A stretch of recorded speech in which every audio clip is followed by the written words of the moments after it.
Happy Monday, everyone! Welcome back to my channel. Thank you so much for being here today. Here's your daily news report and fourth stimulus check update. Congress is trying to pass the new American Families Plan, which would provide millions of Americans with monthly relief payments for years. Senator Bernie Sanders is pushing for a $6 trillion infrastructure plan. And next Friday, I will be announcing more winners of my $75 Amazon gift card giveaway. Please enter my giveaway by subscribing to my channel, liking this video, and also leaving a comment below. Thank you so much, everyone. Senator Bernie Sanders, chair of the Senate Budget Committee, drafted a $6 trillion infrastructure package that Senate Democrats are considering approving without any GOP support. The two mirrors the significant level of spending that President Joe Biden laid out in his annual budget last month. But Senator Sanders is pushing for aggressive federal action to overhaul the economy. After a meeting with Senate Democrats, Bernie Sanders said, "We have an enormous amount of work in front of us." Sanders ticked off areas for federal intervention, climate change, affordable housing, and an urgency to level the playing field for average families. Bernie Sanders also stated that Democratic efforts to approve a party-line bill in reconciliation would commence within weeks. "We expect to have a whole lot done in July," Sanders said. A spokesperson for the Senate Budget Committee declined to comment, but Senator Bernie Sanders later told reporters he is seeking that amount of spending. The bottom line here, in this country faces crisis. Working families are struggling, and it's about time we paid attention to their needs. Everyone, if you agree with Bernie Sanders, please leave a comment below and like this video. Thank you so much. Reconciliation is a legislative tactic that only requires 51 votes, though it involves strict budgetary rules. Bernie Sanders said this week that his reconciliation bill would include an expansion of Medicare, which would cut the eligibility age to 60 from 65. Madam President, 6 months ago, the Democratic majority began this Congress by aggressively confronting the COVID crisis. We passed the American Rescue Plan, one of the largest federal stimulus measures in history, to help bring an end to the economic downturn and prime our economy to come roaring back. Now, millions of Americans have come off the unemployment rolls and small businesses have reopened from coast to coast. More than 150 million Americans have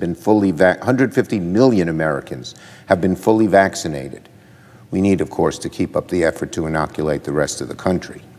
But suffice it to say, we are well on our way to bringing the country out of chaos, out of crisis, and back to normal. But the task is not done. As our country reopens and Americans return to work, we must turn our attention to laying a foundation for the future. This upcoming work period will focus on exactly that, building a foundation for future American prosperity for years and decades to come through smart and bold investments in our nation's infrastructure. As I've said for weeks, the discussions about infrastructure legislation continue along two tracks. On the bipartisan track, our committees are getting closer to turning the recent agreement between the White House and Bipartisan Infrastructure Group into legislation. I'm pleased to report we are making very good progress towards that goal. On the second track, the Senate Budget Committee is close to finalizing a budget resolution, which will allow the Senate to move forward with the remaining parts of the American Jobs and Families Plan. The Senate must pass the budget resolution and an eventual budget reconciliation bill with or without Republican support.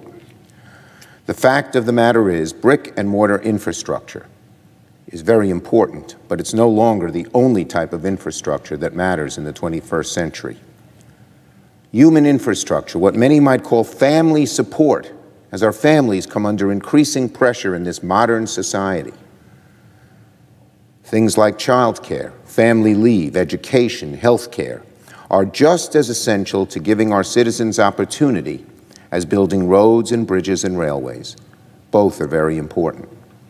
21st century investment in broadband internet, the electric grid, and retrofitting our economy to fight climate change in bold ways are just as important as roads and bridges and railways. We must do both. It's not one or the other, and we are going to do both. Senate Democrats are also weighing including immigration reform provisions in a reconciliation bill to help finance part of the infrastructure plan. underscoring their ambition. Democrats narrowly control the Senate and hold a thin majority in the House. They are still negotiating a potential bipartisan deal with Republicans, which has already seen opposition from key progressives, including Sanders. Those talks received a boost after more GOP and Democratic lawmakers signed onto the skinnier infrastructure bill, expected to focus on traditional elements like roads and bridges. It would be largely financed with unspent relief funds and existing spending. The White House is giving the bipartisan talks until the end of this month and could potentially switch gears, pushing Republicans aside and prioritizing a Democratic-only bill. It may be Bernie Sanders' $6 trillion one. Some of Congress Democrats agree with a fourth round of stimulus payments. Some of you can receive an additional stimulus check this very week. 36 million American families are expected to start receiving monthly relief payments this week. Eligible households will get up to $250 every month till December for every child ages 6 to 17, and as much as $300 for each kid under the age of 6. The cash being provided under a temporary expansion of the child tax credit will be delivered on or around the 15th of every month. The American Families Plan, introduced by President Biden, seeks to provide aid to American families, reduce child poverty, invest in teachers and education, ensure comprehensive paid family leave, and subsidize childcare, a desperately needed plan that will no doubt boost women's workforce participation, which has fallen to the levels not seen since the 1980s. However, the American Families Plan cannot be signed into law without support in both the House and evenly divided Senate. And so far, the plan has been met with resistance from Republican lawmakers. Despite the fact that 60% of U.S. voters support the plan, Senate Minority Leader Mitch McConnell recently said, Democrats can expect zero support from Republicans in Congress. The Biden administration officials are holding informal discussions with policy experts and lawmakers in an attempt to pressure GOP members of Congress and consolidate support for key components of the plan, such as the long-term extension of the child tax credit and paid paternal leave, two of many aspects of the American Families Plan with broad bipartisan support. At a briefing, Cedric Richmond, director of the White House Office of Public Engagement and a senior advisor to the president, said the American Families Plan and American Jobs Plan marks an unprecedented investment in care by the Biden administration.